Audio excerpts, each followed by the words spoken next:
everybody here tonight, and I know that maybe some of you have already worked all day long and you're really tired and you want to go home, so hopefully we'll have this lively and fun, and the 2 hours are going to go by so fast, and maybe, just maybe, we can get out just a little bit early. But anyway, I'm excited to share what my knowledge is about the International Dysphagia Diet Standardization Initiative, which we call Iddsi.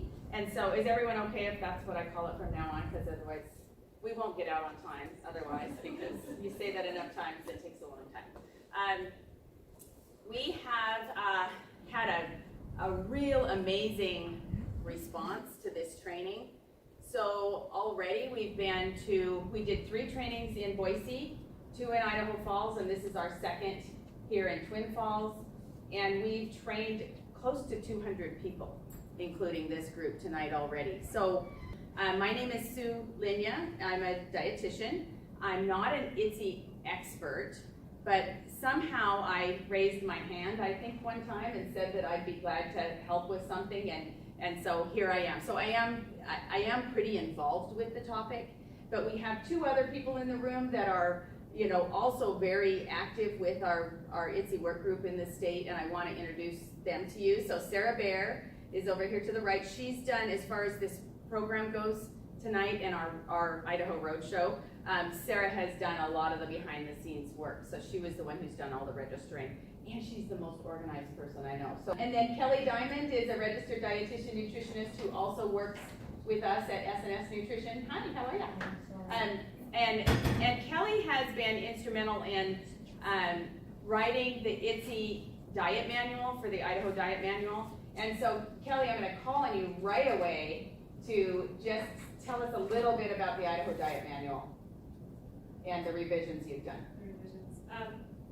So I also volunteered with Sue last year at the conference, the training conference. They asked me to mention the Nutrition Care Manual, which is a professional document that gets published, and the Iddsi standards. And I said, sure, no problem, I'll mention that at the end. And I thought, well, I better read it first. And as I was reading it, I realized it was not correct. And so I then got to fix it. So it's 45 pages long. It's pretty long. It's a new insert for the Idaho Diet Manual that explains all the diets. It starts out with diet mapping, and it will tell you the differences between the National Dysphagia Diet and the diets now, and then it goes through each of these diets in great detail and tells you lists of foods you can have and foods that you can't have. So I think you include that, right? They get a copy. A lot of the products that you're going to taste and test and feel and touch and smoosh and all that tonight are from some groups that sponsored us. So Hormel Health Labs is one, Lions Food, and then Simply Thick that makes it this thickener that we're going to be talking about. So we wanted to make sure to thank them for the help that they provided to us. So so I do want to know who's here though. So starting with a show of hands, do we have any speech language pathologists? Woo! Yay! Thank you. So because I'm not an Iddsi expert, it means I'm not a swallow expert either, and so maybe asking you some questions tonight, if that's okay? All right. How about a nurse? Any nurses in the room? Okay. We've every other time we've had at least one nurse, I think. So, okay. How about CNAs or line staff that work in facilities? No. Okay. Food service workers, cooks, or aides. Okay. Awesome. Big group. Okay. And then dietary managers. Great. Dietitians? Perfect. Okay. Did I miss any group? It looks like everybody raised their hand. Okay. How about people that work in hospital? Okay. Skilled nursing? Okay. Home care? Anything I missed? No? Kelly? She works in all of the above. Yeah, I could list out a whole bunch of ones that she would say. So, okay, so I think that to have a mixed group like this is really important. We had one meeting that we had everyone, including administrator, in. So that was really good because everyone gets to add to this. And again, because this is new to all of us, it's also you know, something that I think we can all learn from each other with, you know. So I know this is a little cliche, but change is inevitable, right? It's hard, it's, you know, it happens. This is you know, to think about changing the way we've done our diet textures is a little bit scary, right? So I think that we just have to embrace it. It's coming, whether we want it or not, whether we believe it or not. We can run and hide, but I think it's coming anyway. So let's do our best to accept this change. I did want to know, on the last slide I forgot to ask, but how many of you have never heard of Iddsi before tonight? Okay, you heard of it because someone said you need to go to this training, right? How many of you have been to one or more trainings already? Webinars. Okay, webinar, not a hands-on one. Okay. How many of you been to 3 or more trainings? Anybody? Yay, anybody call themselves an expert? I was going to say, if you are, then, you know, I'm going to sit down because I'm tired and you'll do really great. No? Okay, awesome. So this is meant to be a beginner course, but there's enough to it that I think even if you've attended some other sessions, I think you'll feel like you get something good out of it. That's what we've heard so far anyway. And we really expect that those of you that have been in the rooms with us are going to go out and share the news and be able to help teach and train other people. So first thing I want to make really clear is that Iddsi is for swallowing issues. Okay, it's for people that have dysphagia or dysphagia. You can say it either way. From every speech therapist has told me that's okay. So, and not for other things. So it's a really restrictive set of diets. So there are things that people, when they're on these diets, don't get to have. And so Kelly writes our menus for us, and it limits the foods that people can have. So because you're not going to be able to have raw vegetables on this diet. There's, you know, many things that you can't. We'll get into that a little bit more. But so we don't want to put people on it unless they need to be on it. So, okay, how about your facility? How many people right now are on a texture modified diet? Either puree or mechanical or dysphagia 1, 2, or 3. Or how many? 9. Okay. So do you know of those 9, how many of them the speech therapist suggested putting on the diets versus maybe they don't chew very well or whatever? 5 of them. 5. Okay. So that's about what we're finding out. I mean, half, 25 to 75%. But in our facilities, we have a lot of people on texture modified diets, and it can be for a variety of reasons. Sometimes it's a preference. Sometimes it's a chewing issue. Sometimes they're right-handed and their arm's in a sling and they'd like their stuff already cut up for them. And sometimes it's because they have dysphagia. And those that don't have dysphagia, we want to be using a not as restrictive diet with. So that's why we have, we've taken the old mechanical soft diet that we have used for years gone by and basically changed the name of it in the new diet manual to a dental soft diet. So that diet can be descriptive in your mind. When you hear dental soft, do you think it's for swallow? Yeah.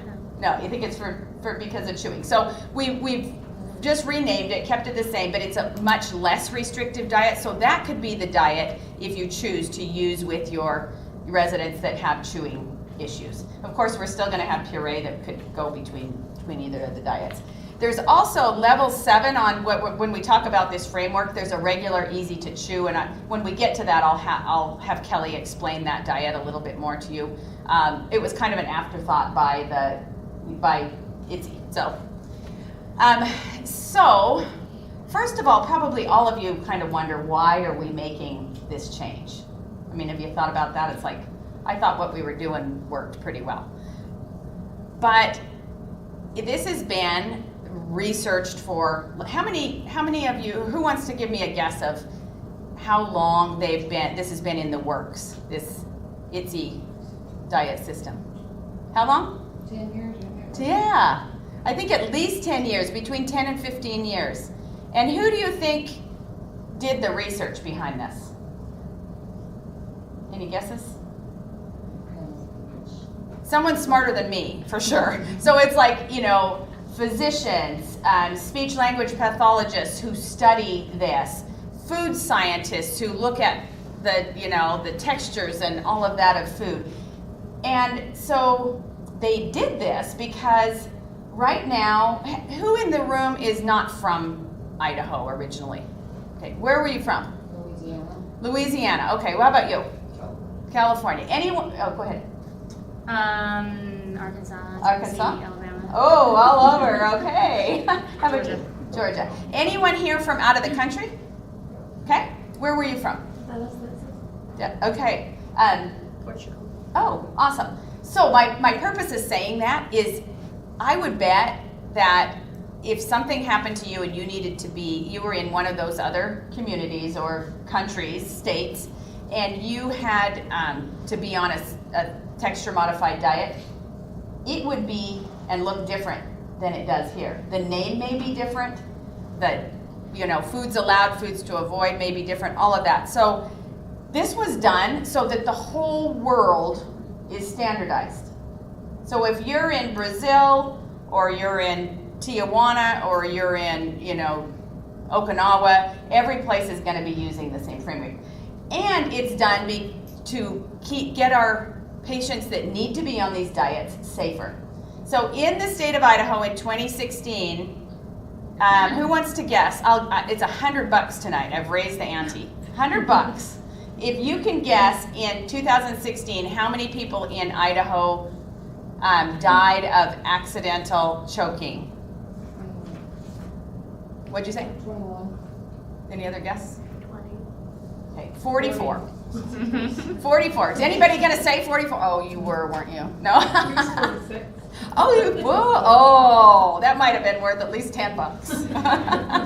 So, 44, somebody today said, or yesterday said 1,200 or something, and I'm like, I hope not, but 44 is 44 too many, right? And this morning when I asked, and I'll ask this question too, how many of you have had someone in your facility choke and die? Okay, we had 3 or 4 hands, and mine was one of them. So, and it happened to be, I'm from a little town of Council, and there was one of my dad's good friends that lived up the hill, and when he, you know, I was already a dietitian and was contracting in nursing facilities, and he happened to be a resident in one of them, and they served him the wrong texture, and he choked and died. And so it hits me hard, and I think, you know, probably should everybody, because it's a serious matter. So even that 44 in 2016, even if doing something better can cut that in half, that's a really big deal. So we want to make sure that we're doing this for all of the right reasons. And so this is the Iddsi framework. Say right here in front of you. This will be something that you probably are going to want to laminate and put on the line in your kitchen. You know, get really familiar with this. When the first time it was that I heard about Iddsi, I looked at this and I'm like, oh my gosh, that's a lot of diets and diet textures, right? It's like way more than we're doing right now.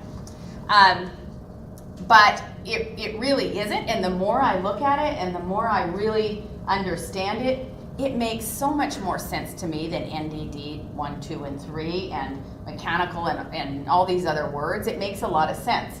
So the way that these are done are for all levels of literacy, right? Because it's color-coded, numbered, and then there's a name that goes along with it. And then also within our facilities, I know in our food service department, we have people that don't necessarily always, you know, read or speak English well. I mean, so it does allow for, you know, a lot more availability to see and understand these diets. You recognize it by a color and a number as well as the word. So I'm not going to necessarily go through all these, but I want to do this, back up and go here because I like to point. I don't like to stand still. But I want to just say if we were going to get rid of a couple of these, we could probably know that we already know thin, right? We know what thin liquid is. So the foods are the top triangle headed down. The liquids are the bottom triangle headed up. Thin is, you know, like thin water. Slightly thick is generally used, according to all the Iddsi people and the speech therapists I've talked to, for infants, okay? So if we're working with an adult population in our skilled nursing facilities and assisted livings and all that, we probably are not gonna encounter level 1. So already we know 0 is thin, level 1 we probably won't encounter. Starting from the top, regular is regular, right? So, and the easy to chew, which we're going to talk about here in a minute, you know, I think we're already kind of handling that with kind of the mechanical soft diet. So really, we get down to only having 3 liquid consistencies. How many do we have right now? 3, right? Well, thin, you count, if you count thin, it's 4. So level 2, mildly thick, is equivalent to nectar thick. Level 3, moderately thick, is equivalent to honey thick. And it's also equivalent, the food, if we had to have somebody on a liquidized puree diet, that's going to be a moderately thick, equivalent to honey. Level 4, extremely thick, equivalent to pudding. And it's the same as puree. So do you see how does that make sense, how this works, that the food and beverages collide in 2 of them because they have to be the same texture? Sue? Yes. Something I didn't realize for a long time is that those are actually supposed to be arrows to guide you. So on the foods, like if you're level 6, you can have anything below, and on the drinks, you can have anything above. So that's supposed to be part interesting. of the diagram reference. Okay, but let me ask a speech therapist this. If someone is on a mildly thick level 2, would you want them to have a thicker liquid? I mean, would there be any reason why that would be a bad thing? I'm just curious, I don't know. But It would be harder, the moderately thick, for some people would be a lot harder to swallow. yeah, okay. All right. So that's, I just was curious about that, but that makes sense if they think that the arrows that have more than one meaning. Everything has more than one meaning, doesn't it? Okay, and then when we look at that, then we've been doing puree all along, right? And so to me, it kind of boils down to, we have 2 new diets to learn because we're already doing, we've already kind of know about these, and we're gonna, you know, we'll learn how to do them right. But the level 5 minced and moist and the level 6 soft and bite-sized are really the ones that are going to be different for a lot of us. If you've only done puree and mechanical soft in your building, these are going to be a lot different. If you've been doing NDD, National Dysphagia diets, they won't be that different. There's just some things to adjust to. So I don't see it quite as overwhelming when I look at it that way. We get rid of the bottom and the top and, you know, look in between. Did you have a question or thought? No? Okay. I like your style. I like you have good eye contact. So okay, so this again, that makes sense to everybody. I think the words mean a lot more to me. So if someone says to me NDD level 3, I always go, oh. But if someone says to me soft and bite-sized, doesn't that create a vision in your head? You expect it to be a certain something because it's descriptive. So that's why I think those are really helpful. Transitional foods. So the first thing I want you to do is to get some good saliva going in your mouth, okay? If you need to, close your eyes and think about biting into a lemon or a pickle, okay? And then I want you to pick up your Cheeto, one of your Cheetos, your dollar store Cheeto. Sorry, they're not good Cheetos. And just put it in your mouth. Don't crunch it. Just set it in there.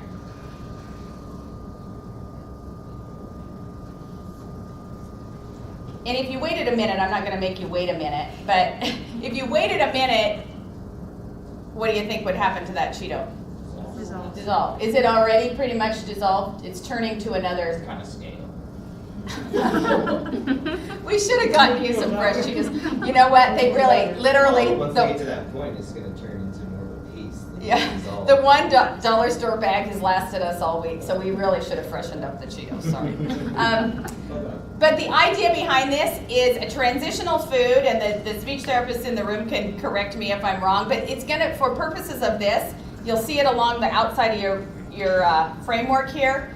It's for teaching and training with individuals that have dysphagia. But the definition of it is it's a food that starts out at one texture. When you put it in your mouth, it changes texture. Okay? So how many of you have had kids? Okay, quite a few.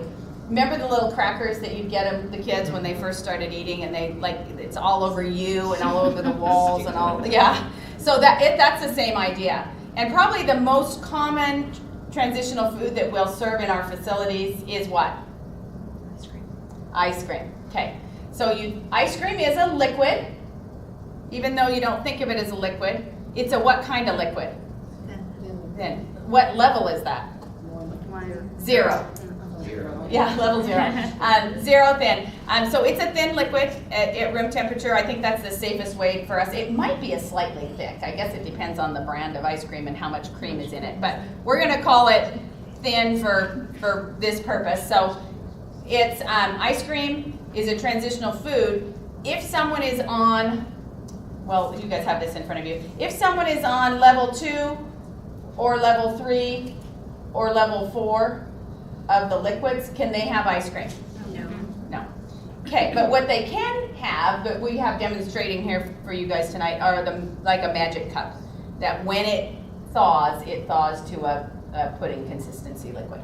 Or a level what? Can't you add thickener and then freeze it? 4. Yes, and you can add thickener and freeze it. I'll talk about that in a bit when we talk about Simply Thick, but good, thanks.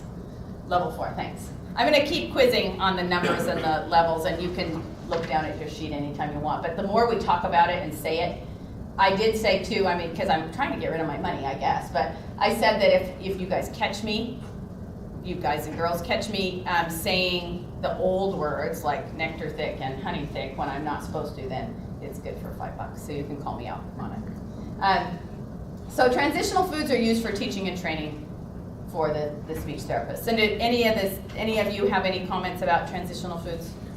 No? Okay. All right, so the Iddsi criteria. So the way these diets are set up is that the foods in each level and the liquids in each level have to pass certain tests. So you can't really have everybody's like, where's our Iddsi recipe book?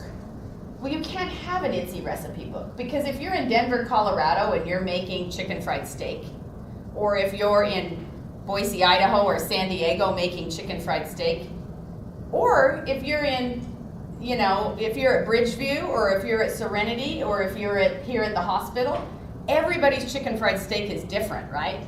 So you can't say that you can take chicken fried steak, or maybe you buy Stouffer's. I don't know if they make it. Maybe you buy Tyson. Maybe you buy, something else. So we can't make a recipe that says you take chicken fried steak and you do this and that and you get to these diet levels. We have to say you make your chicken fried steak and then you have to test it for the diet levels to see if it meets these criteria. So you following me? Okay. So the criteria are, it has to be certain pieces, shapes and sizes. Particle sizes are another word. So the different diets have different pieces, shapes, and sizes, particle sizes. Different moisture, so hardness or dryness are and crumbly, those kinds of things. We are not allowed to serve dual textures. So the liquids must not separate. And so I'm going to go to this, and I'm going to have Kelly, if you don't mind, explain mixed consistencies or dual textures. Sure. A mixed consistency is just a solid and a liquid together. So there's some naturally occurring mixed consistencies, like a fried egg with a runny center. That would be one. Or watermelon itself is one. Any runny, juicy fruits like oranges are mixed consistencies. Or it can be a fruit canned in juice, like the example up there. A soup is a mixed consistency. You have two choices with soup. You can puree it, or you can make it so thick that it's like pudding and doesn't run. Mashed potatoes and gravy are going to be another really common one, which you can either serve the gravy thick on top or you can puree it together. So there's some different options for mixed consistencies. I know when I was putting the menu together, I started making a list of them, and I think I stopped when I got to 40 or 50. I just thought there are a lot of mixed consistencies. So that would be my first question that I would ask my speech therapist, is I would say for every diet, please let me know if they can have mixed consistencies or not, because there are so many things that you have to modify, if they cannot have those. Thank you. So does that make sense to everyone? Okay. So anyone on level 4, 5, or 6 can't be served mixed consistencies unless the SLP says they can, and it's part of the order. Then we have food texture. So another criteria is the tenderness and the softness or the mashability. There's new words with Iddsi, like floppy and juicy and crumbly, and things that we don't necessarily always have seen or used in the past. And then we also, one of the other criteria is the liquid thickness. So what do you think of when you see this slide? Overwhelmed. Overwhelmed. Thank you. Me too. So this is one of the newer, one of the newest pieces of material on the iddsi.org website, which I'll refer to a lot tonight. And you all, if you haven't visited it, you will want to do that. They have amazing resources. This is one of the newest ones, though, and I think what they were trying to do is get everything you ever need to know about Iddsi on one page. So, but to me, for an introductory class, I'm like, but I wanted to show it to you anyway. It has all the testing methods and everything. So this would be the next step after you feel like you're really learning it and your staff is learning it, that maybe this is your handy dandy go-to piece of material. But for now, it's too much. So we're going to start talking then a bit about the different levels. And we're going to start with the liquids. And maybe I'm underestimating this, but I really feel like the liquids is going to be our easy transition. Because already we know that the magenta color, level 2, mildly thick, is equivalent to what? Nectar thick, okay? Level 3, yellow, moderately thick, is equivalent to what? Honey thick. And level 4, extensively thick, equivalent to pudding thick. So we already know that. So we just need to learn a new name, and we need to learn the color, and we need to learn the number. But the other thing is we have wonderful manufacturers that are ahead of us a bit on this. They're already dual labeling a lot of the products. So this is Lion's Ready Care Thickened Water, no flavor added, so it's not a lemon water, it's just a plain water. And you can't really see this up here, but you can see the color. So right away, what consistency is this? Moderately thick, thank you. Level 3, because it's yellow. So they're already doing that for us, and it says here, it has the yellow triangle, moderately thick, honey consistency, so it says it next to it.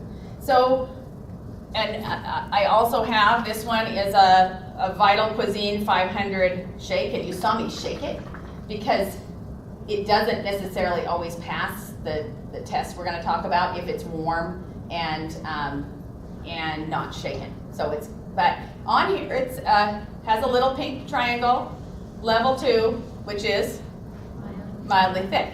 Okay, so we have a lot of products. Here's a apple juice. We have a sweetened tea. We have cocoa and coffee packets that you just add hot water to. There are a lot of products that help us along, so we don't have to,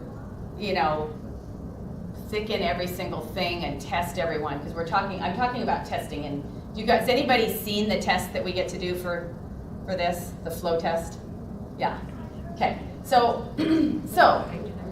I want to keep it as simple as possible. So my recommendation is, as much as we can, use the things that are pre-thickened. Because there are going to be occasion, like, tell me something that your patients or residents like that you don't think we can get pre-thickened. Coke. Okay. Have you anyone tried to thicken Coke? Yes. Okay. What happens? Woo, yeah. It's like what do you get out of the frozen thing at an icy, kind of like that, but not cold and doesn't taste as good. So Coke, you need to flatten first. If you flatten it first, then it will thicken. Okay, you got to get the bubbles out. Then it's just really gross, right? But if you're drinking if you want it for the Coke flavor, then you can thicken a Coke. So I'm just gonna, and I don't work for any of the companies, but I do love this product. So this is Simply Thick. Simply Thick only makes thickener. They don't make pureed food. They don't make anything else.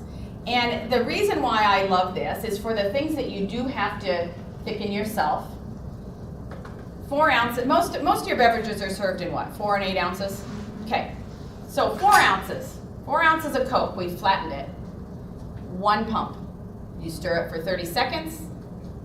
From there, you can heat it, you can freeze it, you can do whatever. It's gonna stay.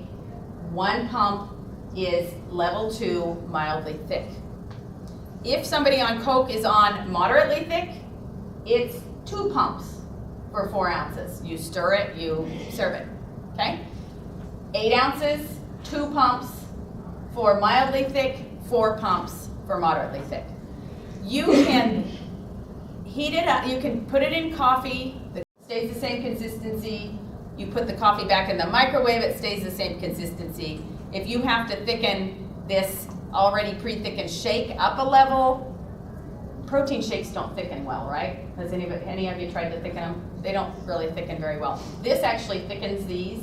You talked about ice cream, right?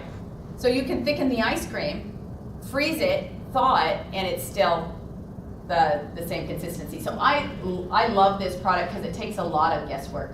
Does it get thicker as it sits? Like No, it doesn't. 30 seconds you have what you need. So tested, it's tested for good. You don't have to Yes, in fact, I'm not telling stories outside of school, but maybe out. But we even thickened some wine, and it it did thicken up after the first. It took the 30 seconds to thicken, but it thickened that as well and stayed similar consistency throughout whoever drank it's time.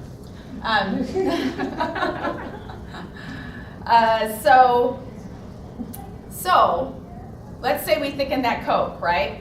So now we need to know whether that Coke meets the right consistency. So this is where this gets just a little bit more challenging. And I'm gonna go behind the screen for a second because the slide that's supposed to just come up isn't coming up, so I'm gonna show it to you another way. Kelly, if you have any thoughts, you can say them while I'm pulling this up.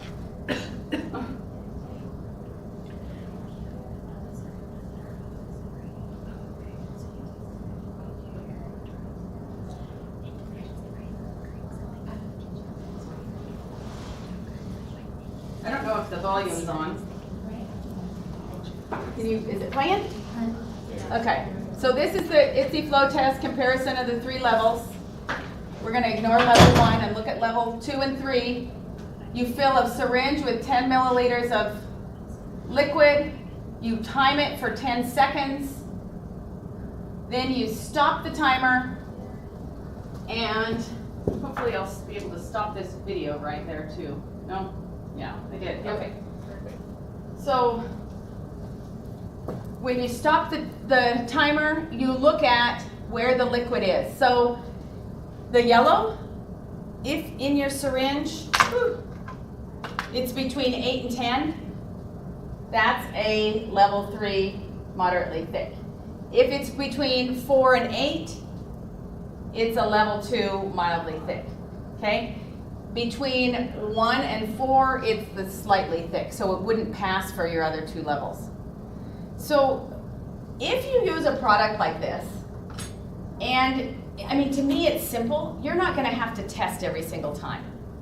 But if you thicken tomato juice and you've never done it before, you're gonna wanna test it, okay?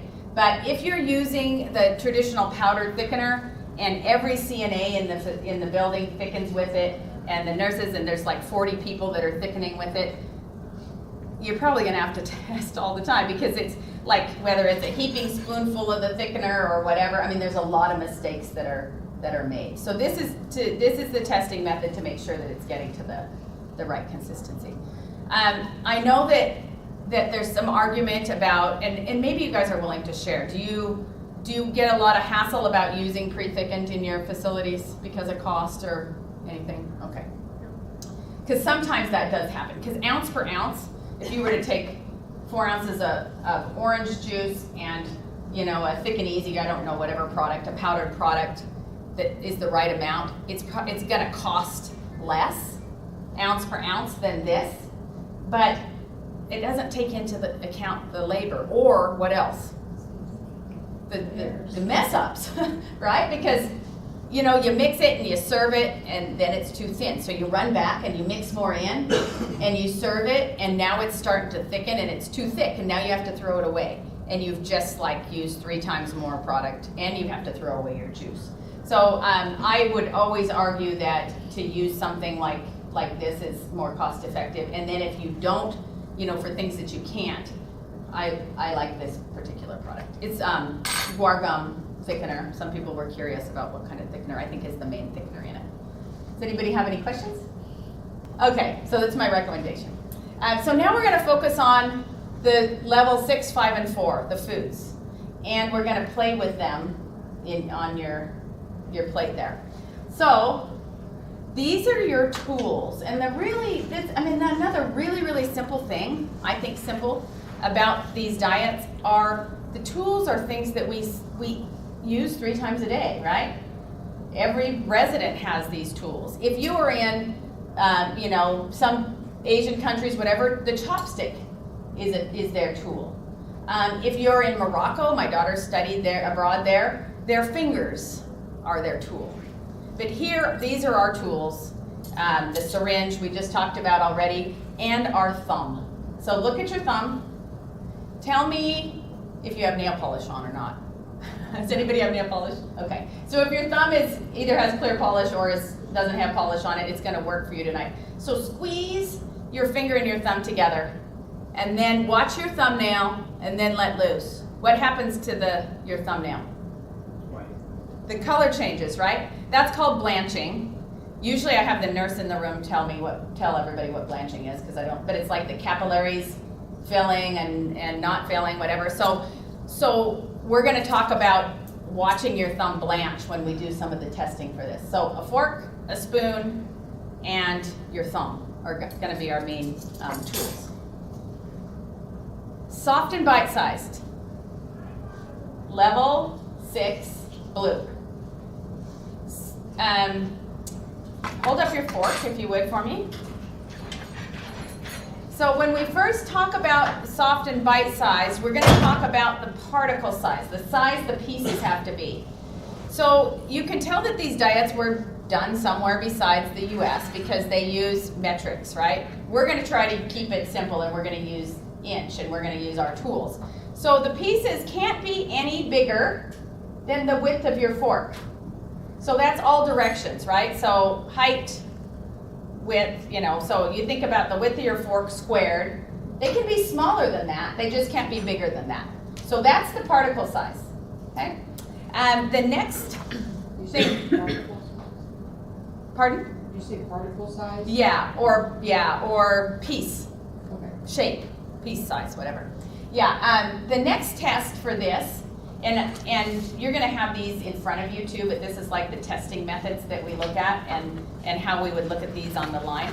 But the next test for this is basically, for all of them, that there's no liquid that separates from a food. But the next one is that you can cut through the food with the side of your fork. Okay, so that again, you're using the fork. First you use it for the sides, then you cut through it with the side. The third test is you put your thumb on top of your fork, like this, and then you're going to push down into the food item that's in the right portion size, right? You'll push down. Your thumbnail can blanch, so it can go from pink to white to pink again. But the food, when you do that, has to stay in the squished form. It can't bounce back up. So I use an example sometimes, and you know, not a lot of people eat tofu, but if you think about steamed tofu, just the plain old, it's really soft tofu, you would do that pretty easily, right? You could squish through it and it would stay.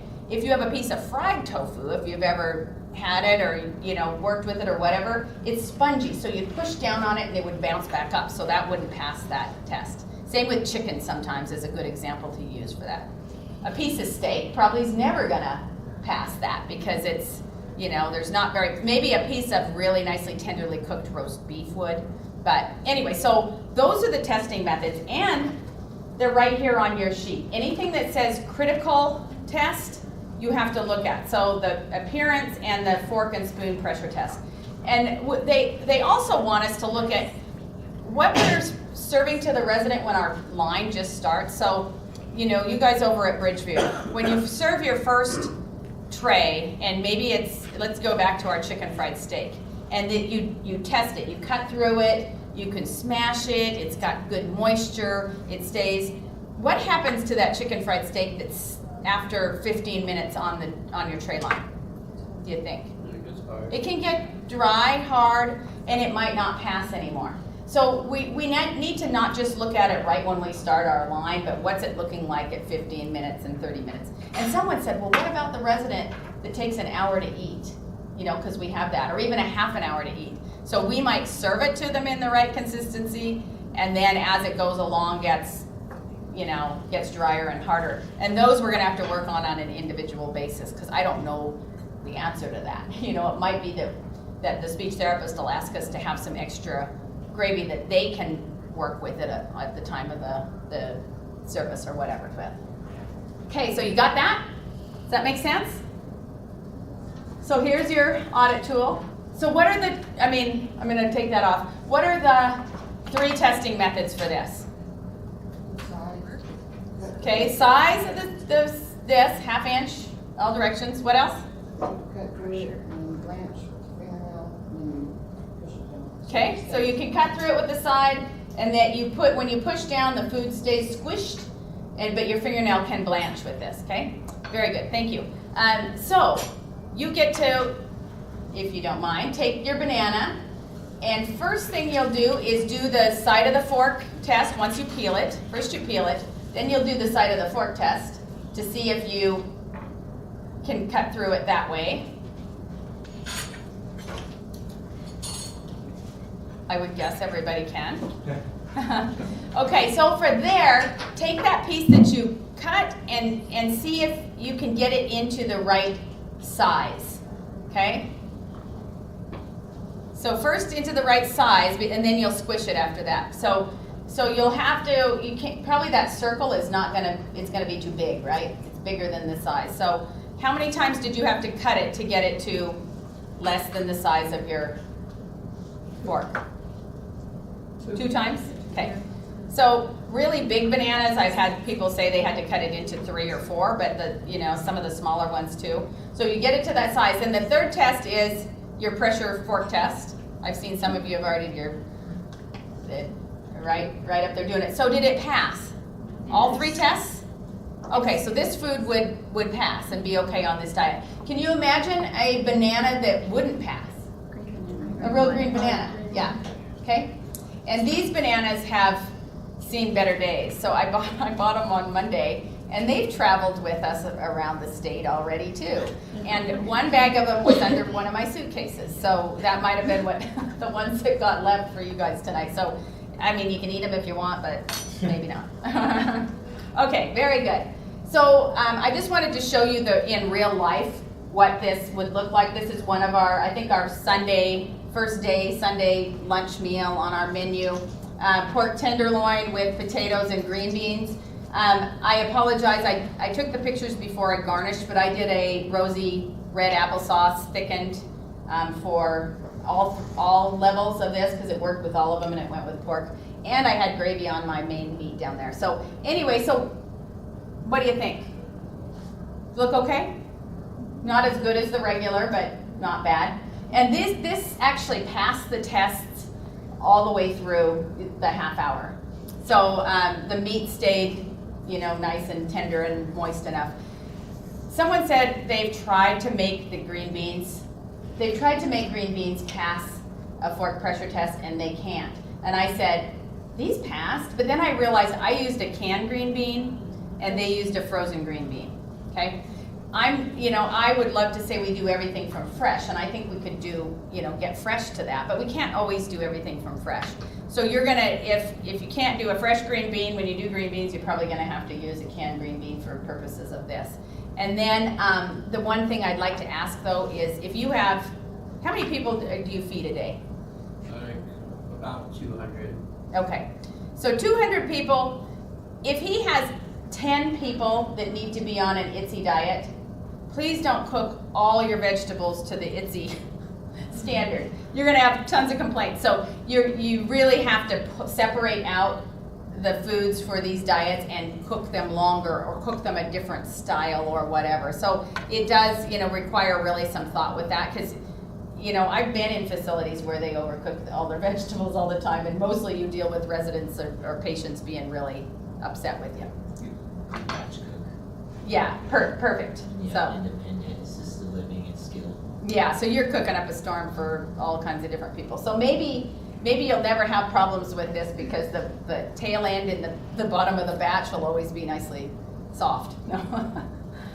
So I just wanted to show you that on the Iddsi.org they also have some really nice handouts. These can be used for home care, to send your residents or patients home with, or for teaching or training of your staff, or teaching or training of residents or patients in your facilities. Okay, next diet. So anybody have questions on soft and bite-sized? We're gonna play with some food in just a little bit over here, so you'll get to actually play with not just a banana, because that's very simplified, right? Just wanted to show you the idea behind it. Okay, hold up your fork again. It might have some banana stuck in the tines. For minced and moist, level what? 5, orange. The particle size, the pieces, have to fit between the tines of the fork. So they can't be any bigger than that. So it's pretty little, right? Small little particle size. I like this picture of the ground beef over here down at the bottom. So if you're thinking about making ground beef and you're cooking it up, you end up with pieces of ground beef that are this big and then teeny little pieces. So all of them need to be able to fit in between this. I was going to say Hormel, one of the companies that gave us a lot of the things and helped sponsor us, I think they're brilliant. They're coming up with some ground meat products that they'll sell in like a 5-pound or whatever, and you can get out, like if you need just 3 ounces, you can get that out, and it's going to be ground to this particle size. So then if you're making beef burgundy, or you're making chicken pot pie, or you're doing whatever, it's already going to be that grind for that. So I think that was a pretty cool thing that they're working on. So the other tests, and if you flip this little page to page 2, this tells you the minced and moist testing methods. So this calls it lumps less than or equal to 4 millimeters for adults, but really what that means is 1/8 of an inch or between the tines of your fork. So we're going to try to make it not in metric, but so you can actually, remember it. Then you can't have separate thin liquids, just like the other diets. This one has a fork pressure test also, but guess what? When you push on your fork to smush a food, your thumb can't blanch. So it has to be so soft that you don't have to use enough pressure. And so you push down on it, your thumb doesn't blanch, and it stays in that smushed state. Okay? And then, just to make things even more fun, we have a spoon test for this one. So after you get your particle size to the right size and make sure that the food is soft enough, then the food has to sit up on a mound on top of your spoon. Okay, so that's the critical spoon tilt test. Holds its shape on a spoon. Then you tip your spoon and the food has to slide off and not leave a lot of stuff on the spoon. So you can do a little flick, but if you do have to do this, it's probably too sticky, right? And we're going to talk about the puree in a minute, where there's a lot of this sometimes. It's like so sticky. So those are your tests for this. Particle size, really small. Smash without turning your thumb color. And then the spoon test, holds its shape, falls off without leaving stuff on it. Make sense? Okay. Everyone says this is the hardest texture to get to of all of them.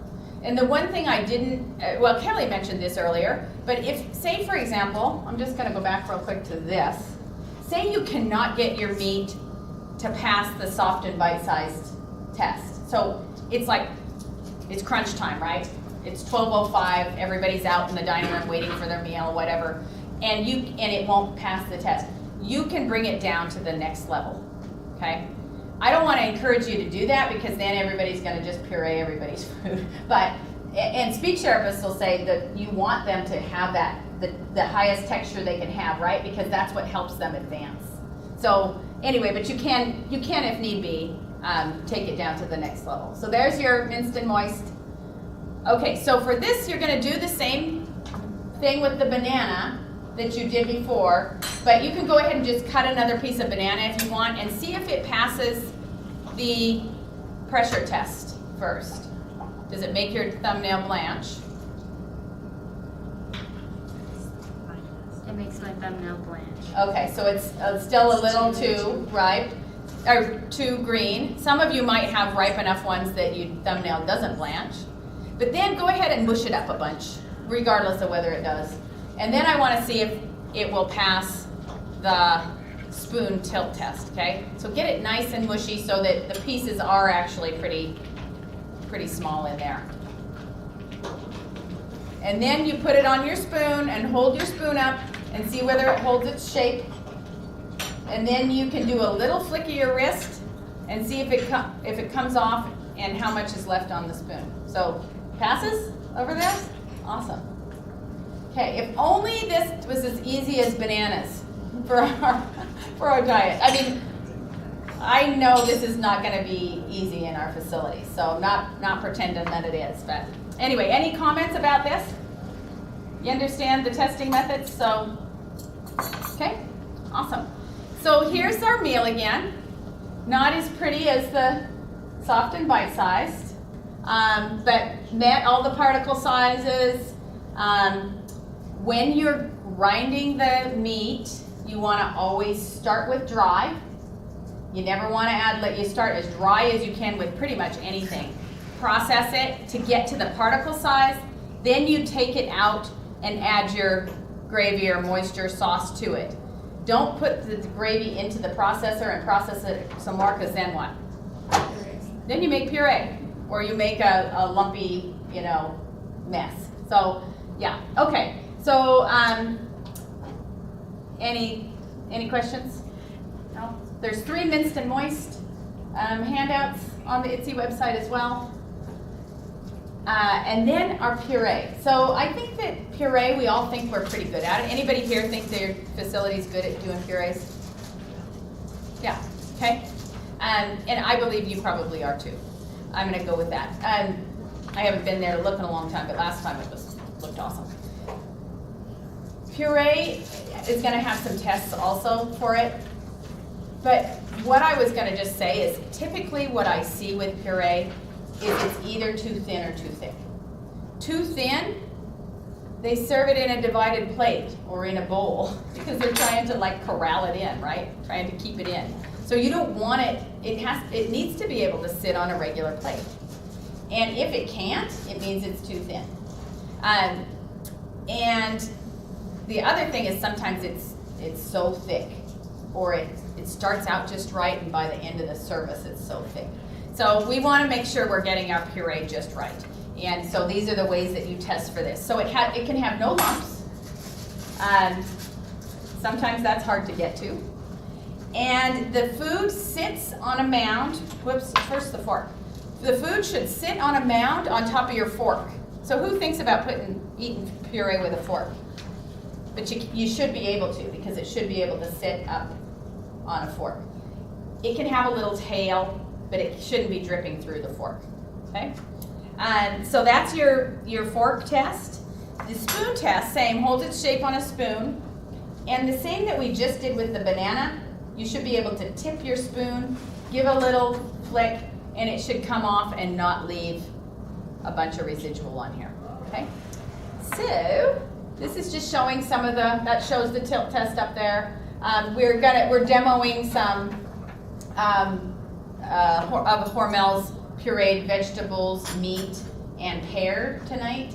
And you guys can taste those if you want. They're not, unlike the meat, do not taste the meat over there. It's been hauled around the whole state with us. And you'll notice when you see it, you'll go, oh yeah, I get it. I won't taste that. But over here, these are fresh and good, and you're welcome to, when we get them, you can taste them. But anyway, so you can see obviously that they're trying to be creative with having them not just look like a blob all the time. And then this is just a video from and it's actually working, from Iddsi on the different pressure tests and and fork and spoon tests for puree. But every diet level they have these. They don't talk. They're just really, you know, kind of to watch, and they're very short. So the first one is showing that you take your puree and you should be able to place your fork on it and leave fork marks in the puree. This one is putting the puree on top of your fork and having it not drip through. And it looks a little lumpy, but you can see in another test that it's really not. This is your spoon tilt test.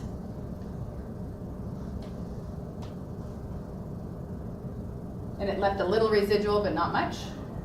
And then the finger test, if you want to put your mashed potatoes between your fingers. So no lumps, they're filling for that, and then it should leave your fingers wet.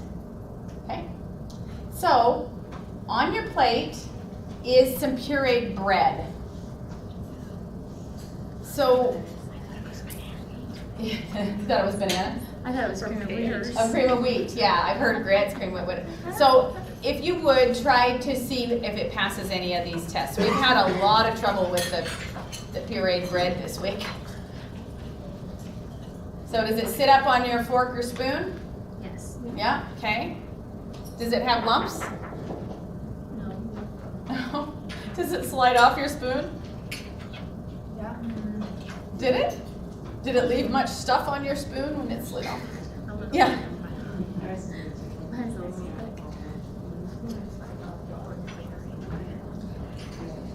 What do you guys think? 3 out of 4. What'd you say? 3 out of 4. 3 out of 4, okay? So if it doesn't pass all of them, then it doesn't get to pass, right? This is a puree bread mix. We've tried everything. We've doubled the water. This one we added oil to. So it's just a little sticky. So I think we're gonna probably work with, it's a Lions product, so we'll give them feedback and see if there's something that they can do with the instructions or something so that we can get it to pass this. Because it is nice to have a product that you can just add water to and have your bread too. Yes? Do you use hot water? What did you use, Kelly? I use kind of medium. I went just tap water. I added bone. What would you, I mean, what I use from a, hot water with a little margarine. okay. And do you use, I mean, you've probably never tried this test before.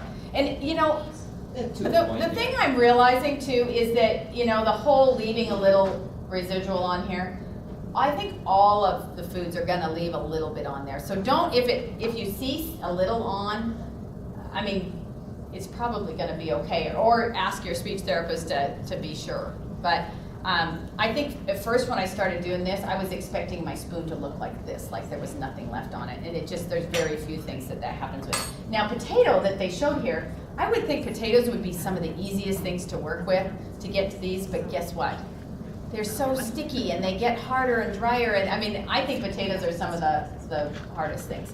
And then when you talked about the mashed potatoes with gravy, you know, we either have to put extensively thick gravy on top or we've got to blend it in. So on my example of this picture, I did the gravy in it, and they were a little sticky because I think the more you process, you know, I put it in and then I blended it, the starch really activated. So you do have to be careful about that too. So there's my puree, not so pretty, but the best we can do, you know, always trying to garnish, trying to have it not all be scoop, plops, whatever kind of thing, and we'll show you some pictures, other pictures here in a second that'll be helpful for that.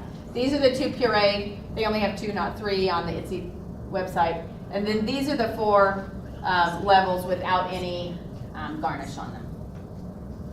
Here's another one of our menu days, the lasagna meal. And this, the Idaho State Veterans Home in Boise, is Monday. They're starting their Iddsi diet, so they're ready to go. It's in their, you know, health record. They've got their diet cards. They've done all their training. So what strikes you when you see these pictures? And They look very similar. okay, which is a good thing, right? Looks similar. What else? I know it's kind of hard to see.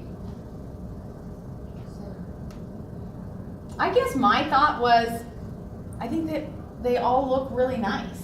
You know, so it's not always that if you look at the puree down at the end, you can tell that You know, it's not as nice looking as the level 7 regular, but the way that you have a tablecloth, you have you know, you have all of the nice things around it. So I thought that looked nice. And then they didn't just use one dimension for the puree especially. So they can't serve the tomato and lettuce because you can't have any raw on. So for all these diets, they used a carrot. I think that's what that is.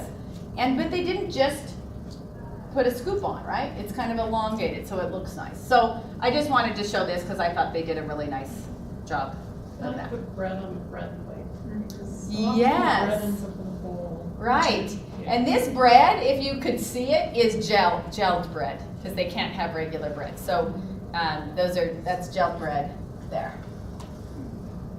This cracks me up. This is when I searched for IDDSI pictures, different diet levels, this was the only thing on the website a few months ago. And maybe our pictures are on here now because when you do presentations, sometimes you get all over the internet. But this was not served in the US, I can tell you, because I mean, maybe you guys, have you served a lollipop kind of lamb shank? Not yet. No. And you can tell in level 6, soft and bite size, they could not get that lamb shank to soft and bite size. So what did they do with it? They made it, yeah. I think that has a little more texture than the puree, but they, you know, so they had to downgrade that. There's 3 little Brussels sprouts spread out around the plate, which cracks me up. I thought that was really funny too. And then I'm not sure what the little purple blobbies are, but mostly I was impressed with the texture of the puree. I thought it looked really nice. You can see where there's kind of a smear there on that, and I thought the texture looked really pretty. But this was more for humor because I thought, well, that's not a meal that we probably ever see served here. The last thing I wanted to say about the diets, and then we're going to break out into groups, is that all of them they can't have regular bread unless the speech therapist has told us that they can. So we have to learn and get good at slurring or gelling bread. Okay? Any of you done that before? Slurried or gelled bread? Okay. So we have a example of it over here. But my real basic explanation of it is, well, actually, would you tell us why bread is such a risk for? They get choke. Yeah. Okay. And is it what is it about the bread? It's dry. It's kind of dry, and it kind of like, yeah, like you think about. I used to beg my mom to buy me Wonder Bread because she made bread, and I thought, oh, I don't want bread. All my friends have Wonder Bread, but you could take a whole piece of Wonder Bread and have it in a little ball about this big, right? So it's like, I think that when you get it in your mouth too, it does the same sort of thing. So I know bread is a really risky choking thing. So bread can't be served regular, it has to be, gelled. And then other kind of bread products, if they're really moist, like I always talk about, I love Starbucks pumpkin loaf. It's like so good, but you put it on a napkin and the napkin has grease on it when you pick it up, but it has a lot of oil in it, but it's very moist. So that probably would be acceptable according to Iddsi guidelines, probably without the crust around it because it has nuts on top or whatever. But so the gelled bread, with the one I did over here, I just used this, I say like a thickened apple juice, maybe with cinnamon in it if you want to do something like that. And you can make 3 or 4 a week's worth at a time if you want. But so I just took a cake pan, you cut the crust off, you poke a bunch of holes in the bread, and then underneath it you put and I like to use a moderately thick liquid, and you put that layer down, you put the bread down, and you've already poked holes in it. You put that moderately thick liquid over the rest of it. You cover it, you put it in the fridge for an hour, and when it comes out, you should be able to spatula it, put it on a plate. You can serve it in that form. If you put a spoon in it, it should be more almost like a pudding, or almost like that Cheeto was in your mouth, so very soft. You can do the same thing with sandwiches, so you do that layer, and then and you could use, we talked about, what if you had a roast beef sandwich? What would you use on your bread to gel it? Okay? Someone came up with the idea of like a beef broth. So So then you're getting that, so you thicken the beef broth, and it's gonna turn a little brown, but then they said, oh, then it's like whole wheat bread, right? It's like a little brown. And then you make your mixture to the right consistency inside, put it in, then you do the same thing with the top layer of the bread, and then you can cut them in triangles or whatever. So if you serve the bread this way, you don't have to cut it into the little sizes. So this is the one exception because it's going to be really soft. What do you guys all think of that? Do you think you can do it? I'm looking at the Bridgeview folks. Yeah, we can can do do it? it. Yeah, okay. Earlier today, we had one of the speech therapists she was so excited about this because she said that she has such a hard time with pureed bread because it's so hard and sticky, and plus she said, have you ever seen a pureed grilled cheese sandwich? It looks so gross. So, she was super excited that we might be able to do something that looks a little nicer. And for your purees, I would just encourage everyone in this room to be tasting your purees. They should taste just as good, if not better, than your regular food because you blenderize all those flavors together and they're wonderful. My husband, I had him taste the pureed pork that I'd made for the pictures, and he looked at it, he was fine tasting it, and he said, that's good. He said, is that tuna?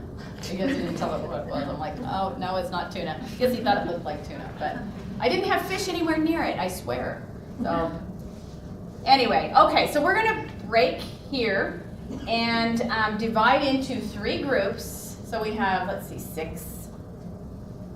So how about 6 people, you guys, you girls, go to the puree booth, and that's gonna be with Sarah, and then 1, 2, 3, 4, 5, 6, ending right between you two. If you'll go with Kelly to the thick and liquid one, and then the rest of you, if you'll join me back at the minced and moist and soft and bite-sized table.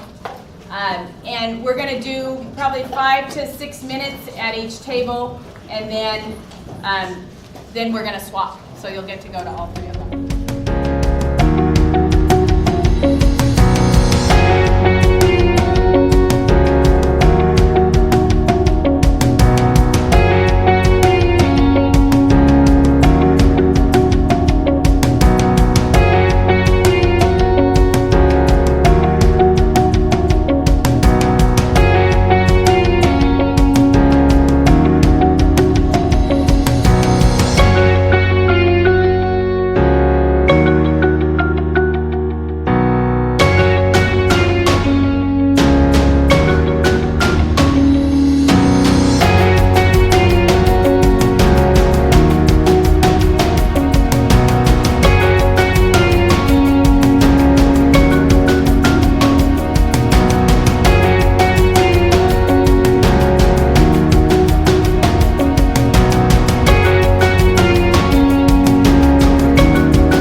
Something's not going to be right. So I just wanted to say, first of all, be kind to one another and recognize that it's going to be a process. I think that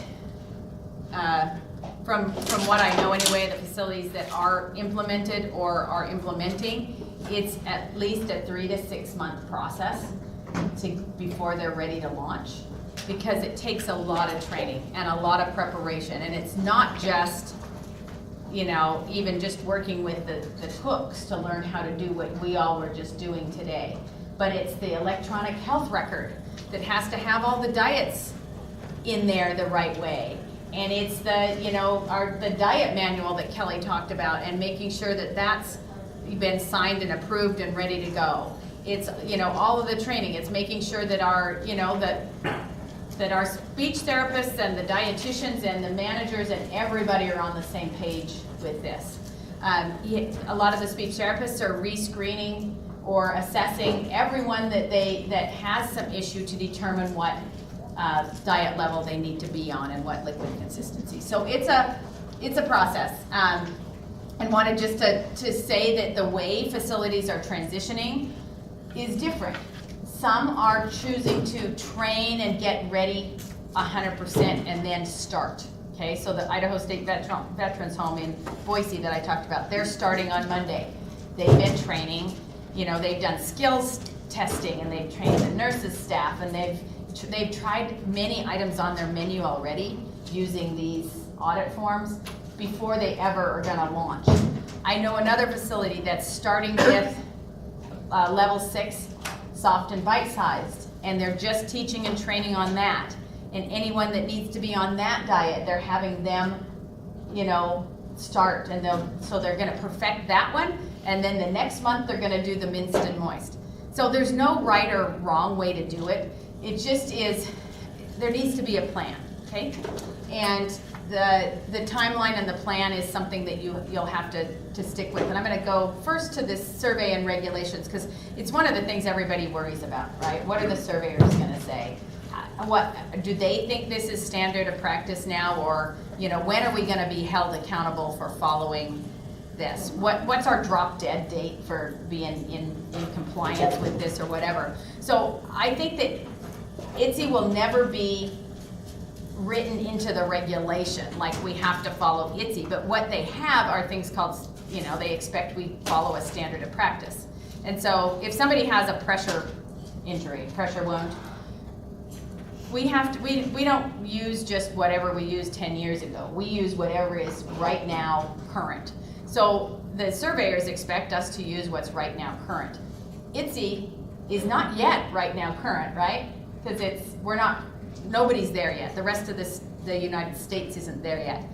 But a year from now, the expectation is probably going to be that we're, at least in the transition phase to get this on board.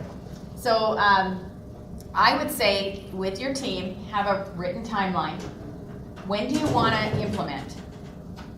So, you don't have to tell me that right now, but if Jared says, after he meets with the administration and with the speech therapist and with the nursing director and everybody and talks about this, maybe he says we're going to start October 1st.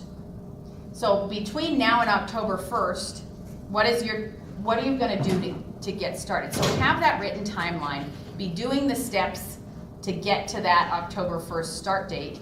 If you get to September 1st and you guys can't get 2 of the diets right, maybe you're going to extend that a month or whatever. It's called continuous quality improvement, right? Or QAPI, you hear the terms all the time.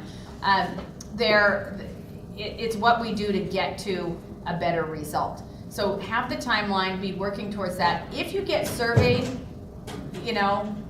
if you're going to implement October 1 and you get surveyed September 1, the surveyors can't expect you to be in compliance with Iddsi yet, because you haven't implemented. You're going to tell them this is our plan. If you want to even show them, here's our timeline. We've done this so far, and we're gonna, we still have this to do before we implement. So I think in those cases, you're not going to be held accountable to be in compliance with Iddsi until after you say you're ready. We just have to be prepared with our answer, which is we're going to be ready October 1st or whatever date you guys come up with. And between now and then, we're keeping our residents safe by the same way we always have kept them safe, and we're not going to be starting till this date. So does that make sense? Okay. I want to talk just a minute about how diets may be ordered. This is going to get a little confusing, potentially, but because we need to have the diet, say the diet level and name. So, level 5, minced and moist.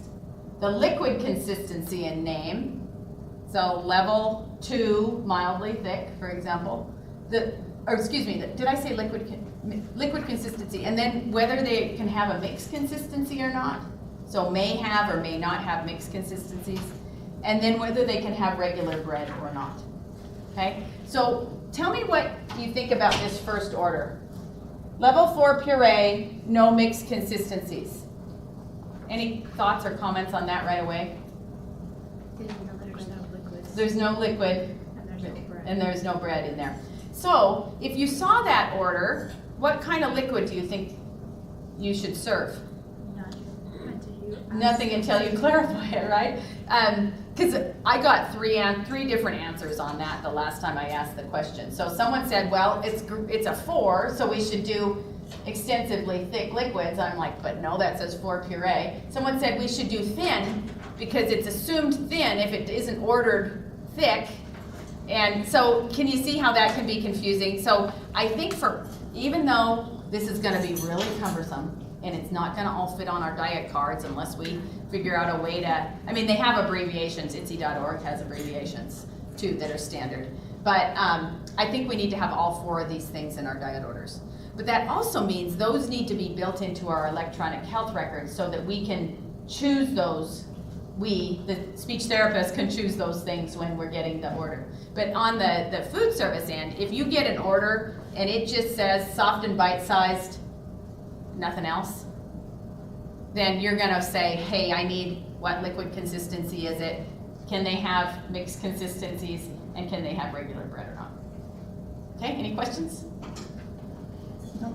So on this, yeah. Yeah. So on this system, you wouldn't assume that it's liquid, that it's thin unless you write it down. So now you have to write it down. I hate to say that because I like things to be But simple, but I think for now, we have to do it that way. Maybe down the road, we can, assume, but, because I don't like having to have the, because then, what if we have them on a, consistent carbohydrate? Then we have, CCHL, level 4 puree, level 4 extensively thick, it gets really long. But I think to avoid, It's super clear what's going yeah, and to keep it safe, to avoid any kind of confusion. because on most diet orders, there's not a thin consistency, it's just. Right.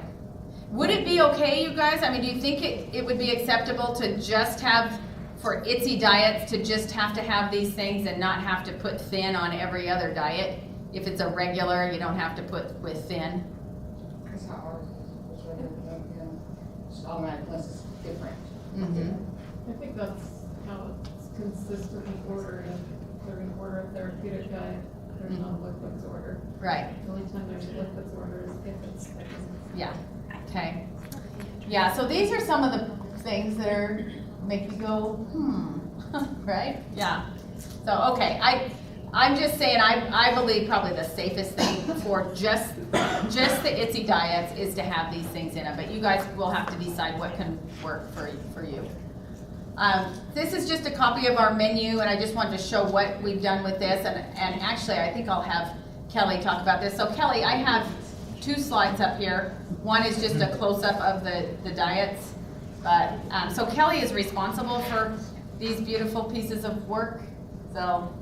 Well, we tried our best to make it easy to read, and so the blue column is the level 6, you notice the color coding matching, and then the orange column would be the minced and moist, and the green column would be the puree. Now, if you haven't transitioned over to Iddsi yet, like a lot of people haven't, the puree should still be the same, and then, like she said earlier, we left the dental mechanical soft is what we called it, so it's the old mechanical soft, so that hopefully people could use these during the transition. One thing that we forgot to talk about earlier was the level 7 easy to chew. I think Sue and I kind of cover our eyes when we hear about the level 7 the easy to chew. I mean, if you look at your diagram, they're color coding everything so that it's easy to understand and won't be mislabeled. But you'll notice level 7 easy to chew and level 7 regular. So right there, it was an afterthought. They realized that level 6 is a lot more modified than most people are used to, and people wanted something in between the level 7 and the level 6. For people that more have just dentation problems or don't need all the modifications of level 6. So all of a sudden they decided to throw out a level 7 easy to chew.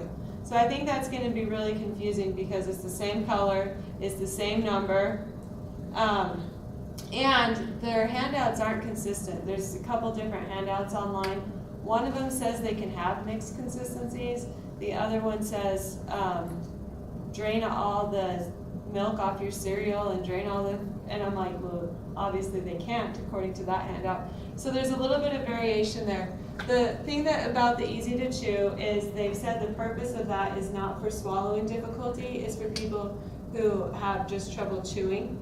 And so we decided, we felt best about allowing them to have mixed consistencies. And then we've highlighted all the mixed consistencies that are obvious mixed consistencies on our menu in red. And so like, for instance, on the milk with cereal in the morning, it says the cold cereal soaked in yogurt or hot cereal, one consistency. So the hot cereal, the milk would have to be blended in, or the cereal would have to not, you can't add the milk and the cereal mixed together. So if they can have a mixed consistency, you do not have to do what's in red. Those are only modifications that you have to do if they cannot have mixed consistencies. And they cannot have them unless your speech therapist allows them. But for level 7, where their things contradicted, for our menu, we decided that they could have them. On a level 6, if you think about that, they cannot have regular bread, they cannot have any fresh vegetables, very few fresh fruits even. You notice the banana has even a hard time passing at times. All of their fruit has to be drained, all of their soup has to be pureed, all of their sandwiches have to be pre-gelled. They can't have anything where any liquid seeps out. So if you think about all the modifications of level 6, I don't think that we're used to modifying things that much. We're probably, with our mechanical soft, it was like we're chopping up your meats and hopefully nothing real hard, and that was the extent of our modification. So anyway, I hope that that describes it a little bit. The level 7, easy to chew. I've heard a lot of people say with that diet that it's up to interpretation. It's not as restrictive as level 6, 5, and 4 because it's not intended for the swallowing difficulty. It's supposed to be for dentation. Yeah. I kind of wish they would have done something off to the side because it's in an international dysphagia diet framework, you assume it's for dysphagia diet. So I was like one of the ones that probably didn't agree with that coming out. So then you would have to either order a level 7 regular or a level 7 easy to chew. Yes, that's why we went with a dental soft. So we have the dental soft as an option on the menu. So you'll see dental soft is the first category after regular because. So you like take it separate from IDDS? Yes, we took it separate from IDDS. So the difference is, let me say that real quick. The difference is between the mechanical soft and the easy to chew, okay? Because you have those two diets. On the easy to chew, everything still has to pass the fork test, so you have to be able to mash it with a fork. And so you still cannot have any fresh vegetables. The easy to chew and the mechanical soft both allow regular bread, but you won't get any fresh vegetables or any salads or anything that does not mash with a fork on the easy to chew. So. Yeah, the dental soft, we chop it up, right? They can have coleslaw if it's shredded finely enough, and tomatoes and those kinds of things. So, okay, down at the bottom, Kelly has also put like what the term, what SBS means and that kind of thing. First, she just had BS for bite-sized, and I'm like, oh no, no BS, can't have BS. Anyway, so this is just showing it up a little bit closer, but I like how it's turned out. It's not perfect. You know, anyone that's using this, we'd love to have your feedback because we want to make it better. The recipes for it, because I said you can't make a recipe, an Iddsi recipe book, because any two products are going to react differently. We've just put guidance on our recipes for, you know, what if something is a mixed consistency, what you would need to do with it, etc. The diet manual update, I feel like we've talked about that enough. You guys got that? This is some pictures just showing the equipment that would be necessary. If you're gonna do, if you have level 6, they do have cutting boards that have the inch marks on it. I think it's probably more for chefs to julienne and do all of that, but I kind of like that it would have half-inch marks so you would know. You're gonna need a good food processor. You have to use the right syringe. You can't just use any syringe, the right 10 milliliter slip tip syringe. That's the code number 303134. You can reuse the syringes, by the way, wash them and reuse them until the lines come off. You can't, you know, if you can't read it anymore, then not. Some lucky people, especially like some of the federal and state facilities have that buffalo chopper down at the bottom. It's about 10 grand for that. And so, but it sure can make your meat minced and moist, so. I'm gonna skip through that. This is just, again, I just wanted to let you know Iddsi.org is fabulous. All YouTube videos for every texture. There's an app. Yeah, it's pretty cool, actually. Yeah, it's pretty cool. And then Idaho has applied for a grant to be able to go in and help train in skilled nursing facilities, so we're waiting to hear back on that. Kelly would be the lead of that grant if that happens, and then we'd have regional teams that would be able to go in. So we're crossing our fingers on that.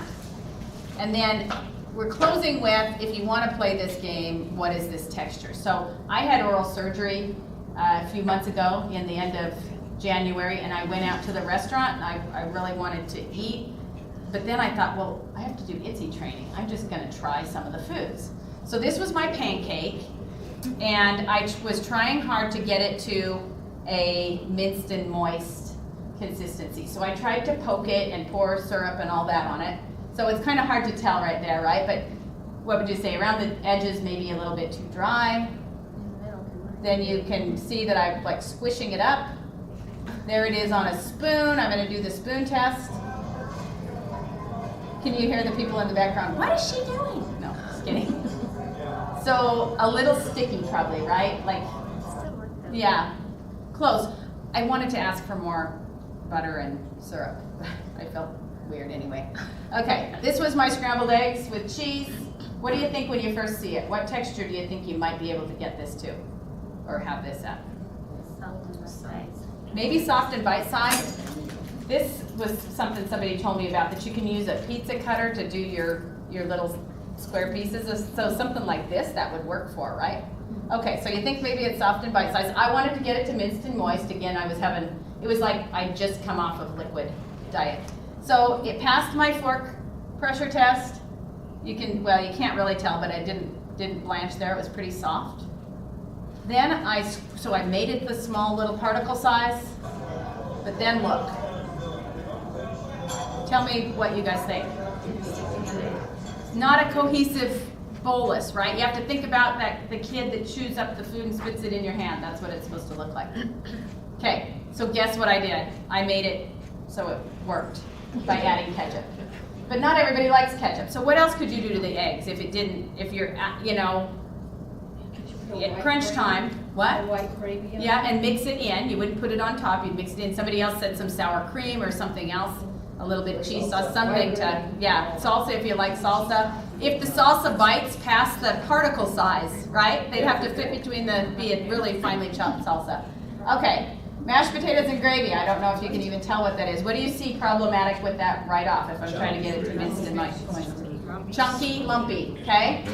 And what else? Not mixed together. A mixed consistency, yes, dual textures, you got this. So look what's to the side of my fork. A peel. Can't have a peel. That would never meet any criteria. There it is on a spoon.